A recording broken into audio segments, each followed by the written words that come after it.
그래서 이렇게 후견인이 선임이 되게 되면 법원으로부터 결정을 받게 되면 어떤 임무를 하느냐에 대해서 이제 설명을 드릴 텐데요.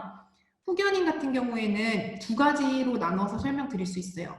일단 첫 번째로는 재산관리, 그리고 두 번째로는 신상보호입니다. 그래서 후견인은 어떤 역할을 하냐, 이 부분에서 그 가장 헷갈리시는 부분 중에 하나는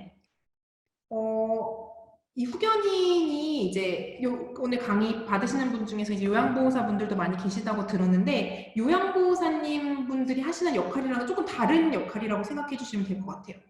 이제 수발이나 청소 이런 것들은 성년후견이 그러니까 지원자기는 하지만 지원자로서의 역할이지만 그 역할을 하는 것이 아니라 법적 대리인의 역할을 하신다라는 것이 차이점이거든요.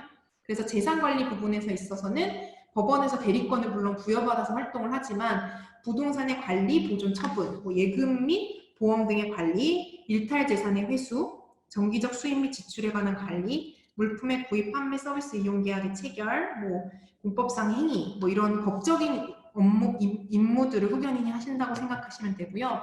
신상보호에 관련해서도 결정에 관련된 일을 하신다고 생각하시면 될 것 같아요. 일반 사회복지 지원이 아니라 이 사회복지 지원을 결정하는 것.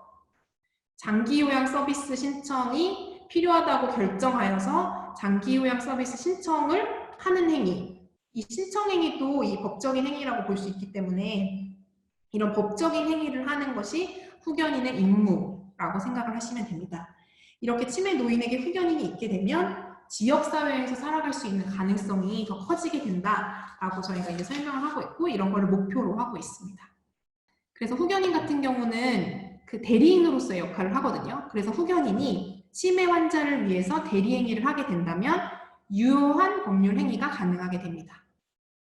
치매 노인은 일단 일반 후견 같은 경우에는 치매에 걸린 엄마가 치매 엄마 명의의 보험이 있는데 보험이 만기가 됐는데 보험사에 갔더니 이 사람은 치매지 않냐, 보험금 줄 수 없다, 후견인이 돼서 와라, 이렇게 말을 하거든요. 그래서 일반 후견 같은 경우에는 사실 후견인을 하는 경우가 많아요. 그렇다 보니까 이제 법적인 대리인으로서의 역할을 하겠구나라는 인지가 조금 있기도 한데, 치매 공공후견 같은 경우에는 그냥 지원자, 보호자 이렇게 생각을 하시기 때문에 법적 대리인의 역할보다는 그냥 모든 걸 다 해주는 사람이겠거니, 가족과 같은 거겠거니 이렇게 생각하시는 경우가 있거든요. 그래서 그렇지 않고 법적인 대리인으로서의 역할을 한다라는 것에 대해서 한 번 더 이 차이점에 대해서 설명을 드리고요. 그래서 후견인 같은 경우에는 그 일반 위임장이 아니라 후견 등기사항 증명서라는 것을 들고 다닌다고 생각을 하시면 될 것 같아요. 이게 후견 결정을 법원에서 받게 되면 후견 등기라는 게 생기거든요. 그래서 이 등기를 들고 다니면 법원에서 써준 위임장이에요. 저는 제가 치매에 걸린 게 아니고 정상적인 인지 능력을 갖고 있기 때문에 제가 만약에 주민등록 등본을 떼고 싶은데 그 사물을 위임하고 싶을 때 제가 위임장을 써주면 되겠죠. 그리고 제가 쓴 위임장에 대해서 그 위임장이 그 법률적으로 유효한 문서인지를 문제제기하는 사람이 없을 것이고, 문제제기한다 하더라도 내가 위임한 게 맞다라고 설명을 할 수 있어요. 그렇지만 치매에 걸리게 되면 그 사람이 어떤 법적인 행위를 할 수 있는, 위임할 수 있는 능력이 없게 되잖아요. 그렇기 때문에 법원에서 여러 가지 아까 말씀드렸던 후견의 필요성, 이 후견인이 적절한지, 대리권의 범위, 이런 것들 모든 것들을 심리를 해서 이 사람이 해도 된다, 이런 행위는 이 후견인한테 내가 해도 된다고 허가한 행위다 라고 후견 등기사항 증명서에 기재를 해주게 됩니다.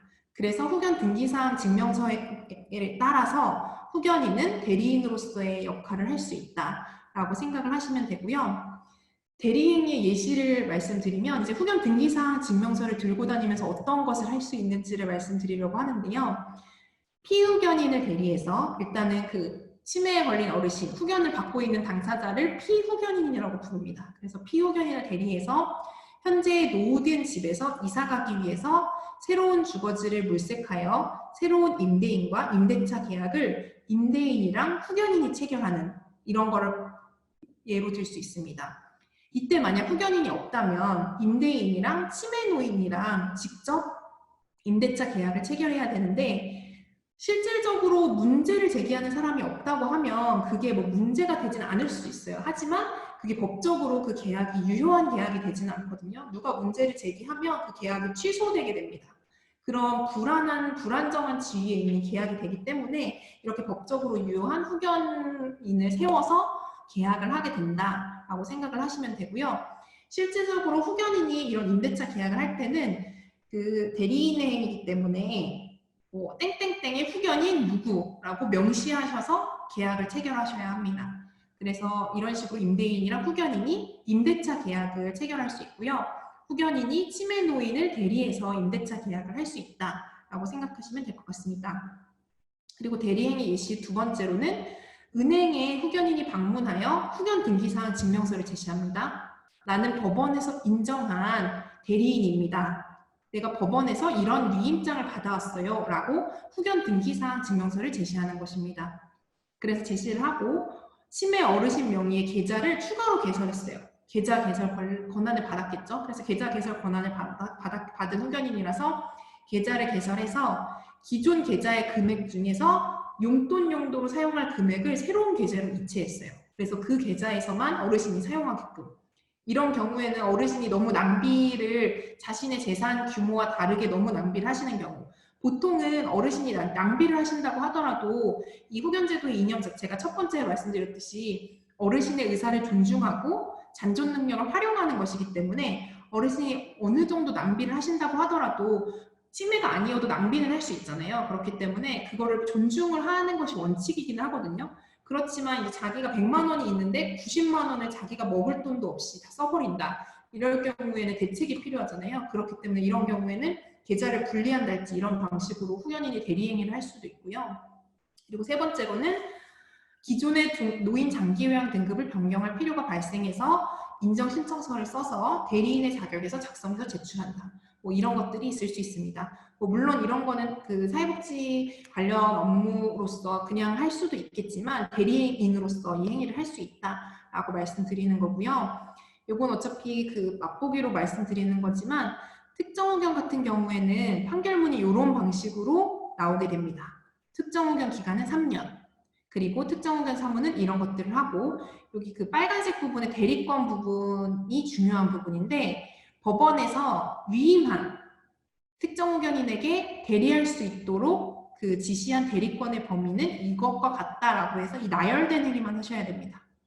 그래서 저희가 치매 공공후견 교육에서도 강조드리는 거는 판결문에 나온 대로만 판결문에서 권한을 주는 대로만 하시도록 말씀을 드리고요. 물론 근데 공공후견인 같은 경우에는 이 대리권에 나온 범위 외에도 사실은 더 많은 일들을 하고 있으시기는 해요. 그렇긴 하지만 어쨌든 원칙적으로는 대리권에 나온 범위에서 행사할 수 있는 권한이거든요. 법원에서 써준 위임장이기 때문에 이 대리권의 범위에서 활동하실 수 있다. 이렇게 보시면 됩니다. 그래서 요거는 작기 때문에 다시 한번 보여드리면 판결문은 이렇게 나옵니다. 사건 본인은 치매 어르신을 사건의 본인이라고 해서 사건 본인이라고 법원 그 판결문에서 명시하는 건데요. 사건 본인에 대하여 특정 후견을 게시한다. 사건 본인의 특정 후견인으로 땡땡땡을 선임한다. 그리고 뭐 이런 것들에 대한 대리권을 부여한다. 그리고 감독인으로는 이런 사람을 선임한다. 이런 식으로 하거든요. 그래서 치매 공공후견 같은 경우에는 지자체가 감독인으로 들어가게 됩니다. 그리고 매월 사례관리 회의를 하고요. 보고서를 받고요. 금전에 대한 변동 내역, 왜 변동되는지 증빙자료를 받고요. 이런 방식으로 관리를 하게 됩니다. 그리고 매달 신상 관련해서 어떤 사무를 했는지 이런 것들을 보게 되고요. 그리고 이렇게 법원이 감독하고 있다고 했잖아요. 모든 후견 사건은 법원이 감독하고 있기 때문에 뭐 사진을 첨부해서 제출해라. 뭐 이런 방식으로 감독을 하기도 합니다. 그래서 요거는 예시고요. 꼭 사진을 필수로 안 하는 법원들도 있긴 합니다. 그래서 대리권의 범위, 특정 후견의 사무 이런 것들을 보시면 아 이런 업무들을 치매 공공후견인이 할 수 있구나.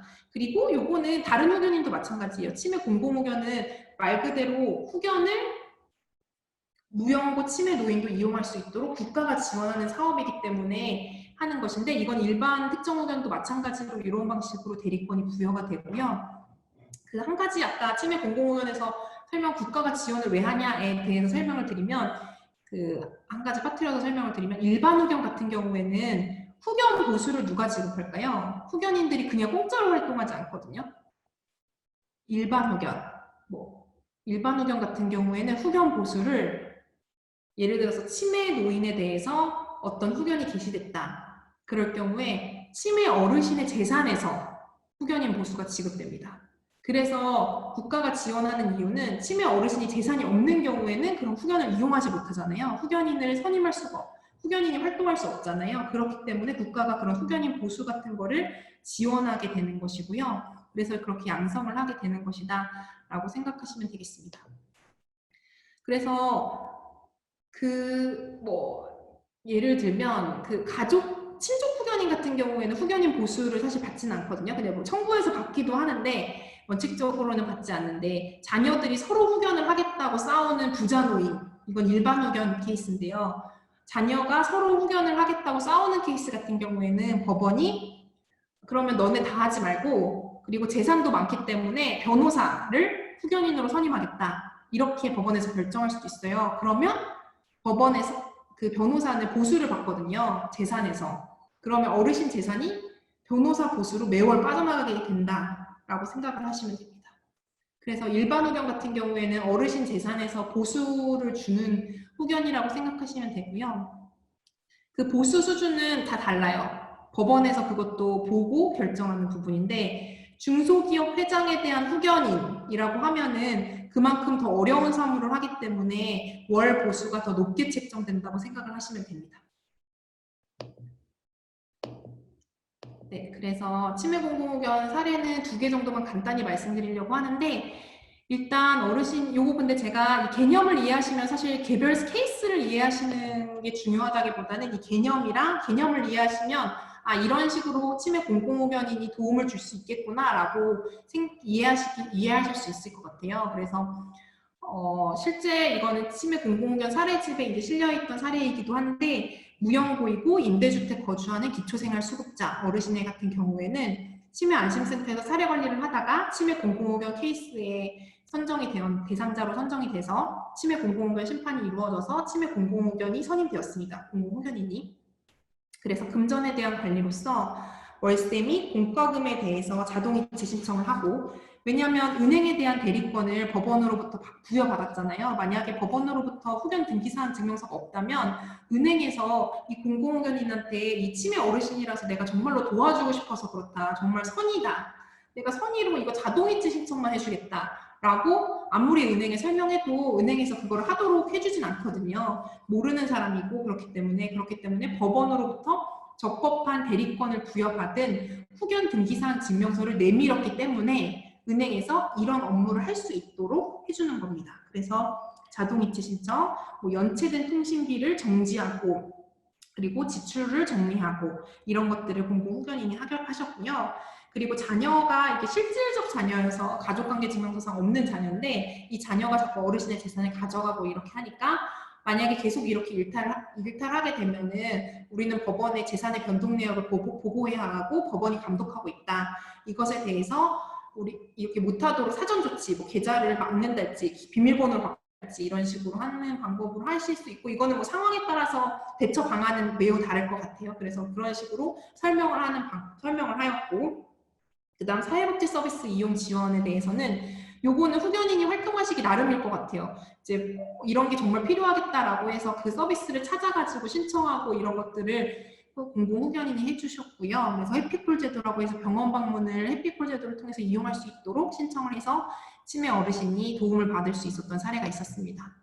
그리고 2번째 사례는 자녀가 4명이 있지만 실질적으로 사실상 단절되었고, 재가 어르신은 아니고 요양병원 거주하는 어르신이었고 기초생활수급자였는데, 이분은 공공후견인이 선임되셔서 금전에 대한 관리, 그래서 통장 정리, 이거는 사실 권한이 없으면 할 수 없잖아요. 근데 자녀들은 관계가 단절돼서 이런 것들을 해줄 수 없기 때문에 공공후견인이 선임돼서 불필요한 지출 정리, 이중으로 청구되고 있었는데 전화요금이, 그거를 정리하고, 이전 거주지 인터넷 요금이 끊어지지 않고 계속 나가고 있었는데 그거를 정리하고, 아파트 관리비 이런 것들도 치매 노인이기 때문에 관리가 불가능하거든요. 그래서 그런 관리비 같은 거를 지급하고, 그리고 요양병원에서 필요하다는 물품 같은 거를 공공후견인이 이제 구매해준달지 이런 것들을 했고요.